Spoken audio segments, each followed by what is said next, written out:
नमस्कार दोस्तों। अपन स्टार्ट करते हैं प्रश्नावली 1.1। इससे पहले अपन ने परिचय पढ़ लिया है संख्या पद्धति का। ठीक है, परिचय याद करके आए होंगे आप सभी, तो परिचय के हिसाब से पूरे क्वेश्चन हो जाएंगे। तो पहला क्वेश्चन देखते हैं। पहला क्या कह रहा है, क्या शून्य एक परिमेय संख्या है? क्या इसे आप p बटा q के रूप में लिख सकते हैं, जहाँ p और q पूर्णांक है और q 0 के बराबर नहीं है? ये क्वेश्चन तेरा क्या है? तो शून्य शून्य क्या है? परिमेय संख्या है, आपको लिखाया था परिचय में। तो इसका हल करेंगे तो अपन हल में लिखना है, क्या शून्य एक परिमेय संख्या है? लिखना है हाँ शून्य एक परिमेय परिमेय संख्या है।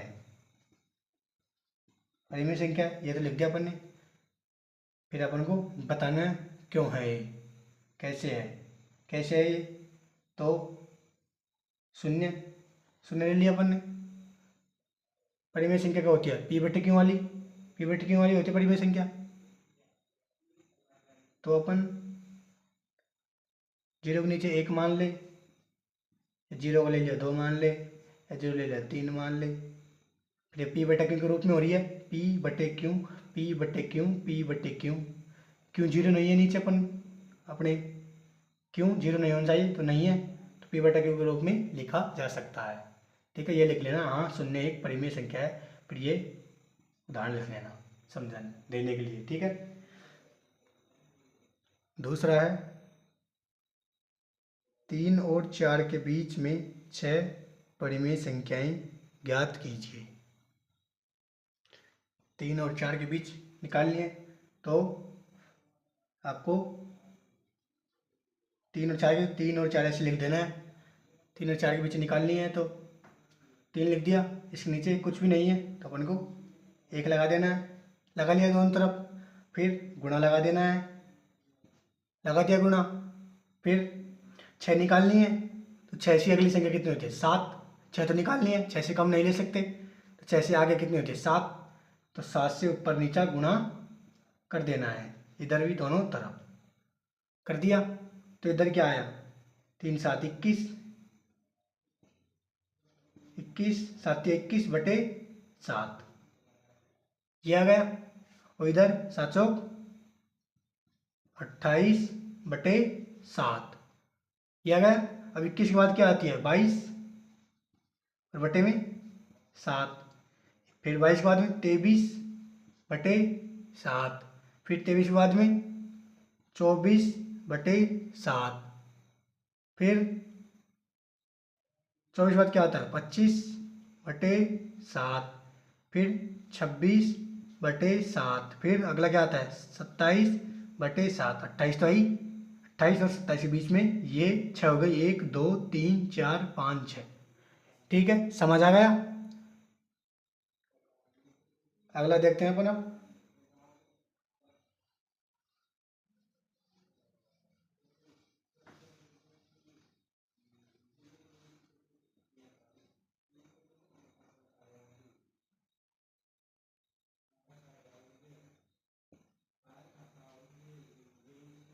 3 बटे 5 4 बटे 5 के बीच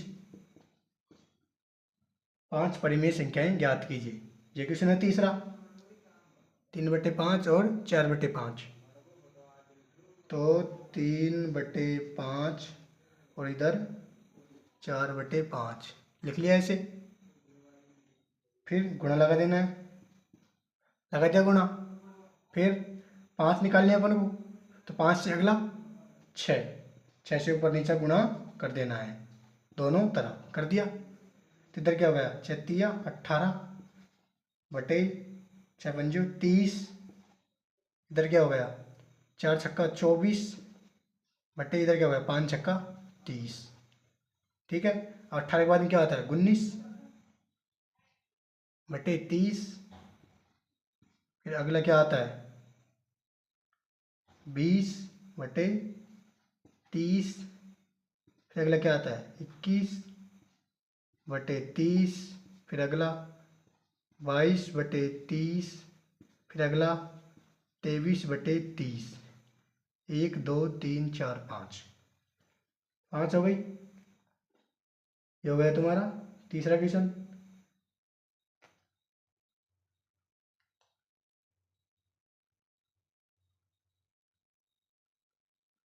अब आगे देखते हैं अपन चौथा क्वेश्चन।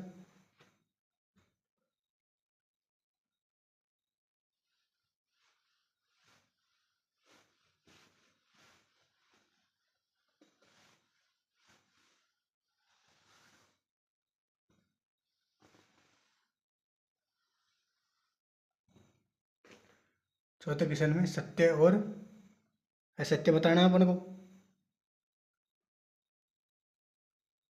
सत्य सत्य सत्य बताते हैं।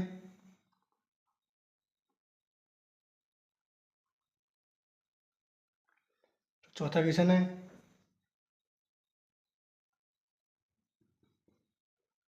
पहले देखते हैं इसका।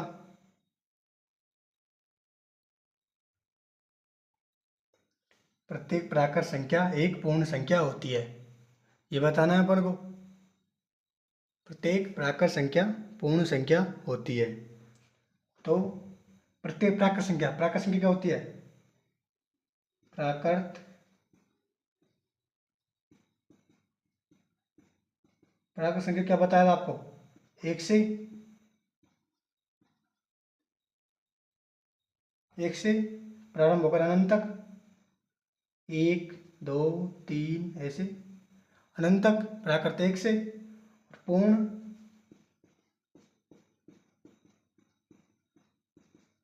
पूर्ण संख्या बताया था, प्राकृत में 0 ऐड हो जाता है, फिर 1 2 3 ऐसे अनंत तक। ये हो गई पूर्ण संख्या। तो क्या बोला है इसने? प्राकृत संख्या पूर्ण संख्या होती है। प्राकृत संख्या पूर्ण संख्या होती है, सही है। पूर्ण प्राकृत संख्या पूर्ण संख्या के अंदर आ रही है, ठीक है। तो यहाँ लिख देना सत्य। सत्य लिख दें, कारण, क्योंकि कारण पूछ रहे, क्योंकि प्रत्येक प्राकृत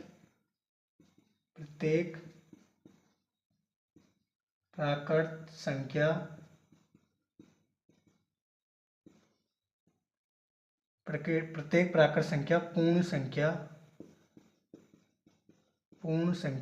के अंदर होती है, ठीक है। ये कारण हो गया, सत्य हो गए। प्राकृत संख्या पूर्ण संख्या के अंदर आ रही है पूरी, एक से आकर इसमें 0 है, फिर आगे पूरी एक आ रही है प्राकृत संख्या पूर्ण संख्या के अंदर। तो सत्य लिख दिया, क्योंकि प्रत्येक प्राकृत संख्या पूर्ण संख्या के अंदर होती है, ये कारण हो गया। दूसरा है इसका,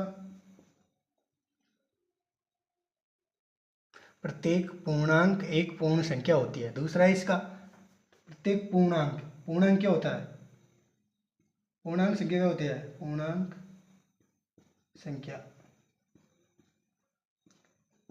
संख्या होती है ऋणात्मक धनात्मक वाली, यानी -1 -2 ऐसे इधर अनंत तक, और प्लस अनंत तक इधर ऐसे, ठीक है। पूर्णांक संख्या हो गई। और पूर्ण संख्या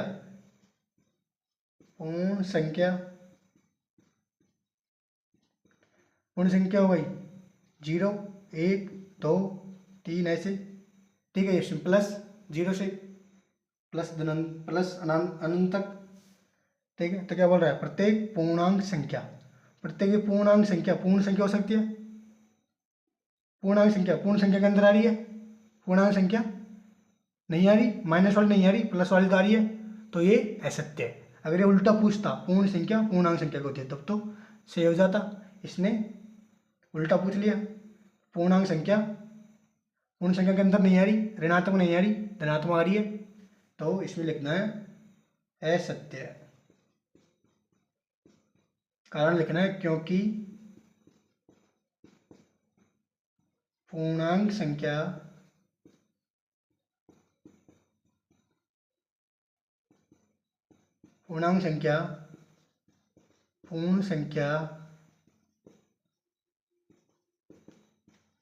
पूर्ण संख्या के अंदर नहीं होती है। ये हो गया कारण। अब इसका लास्ट क्वेश्चन देखते हैं, थर्ड।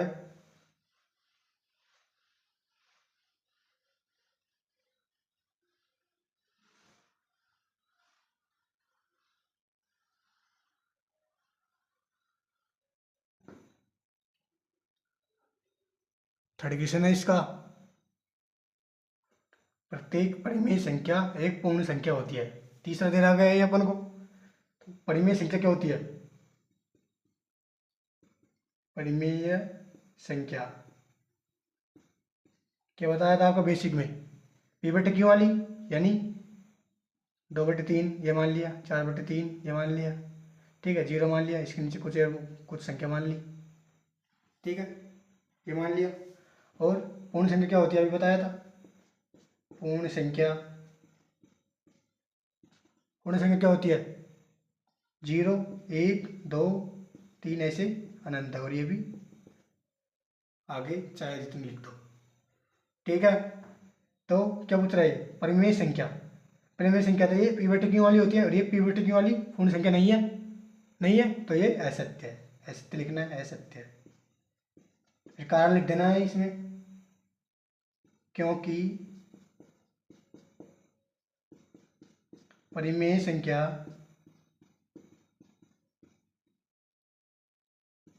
पी बटे क्यू के रूप की होती है,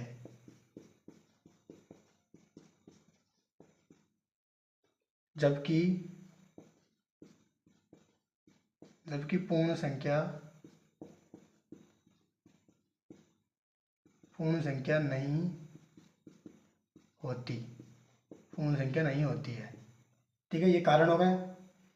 तो इसी के साथ आपकी 1.1 प्रश्नावली कंप्लीट होती है। फिर अपन नेक्स्ट वीडियो में देखेंगे अपन अब 1.2।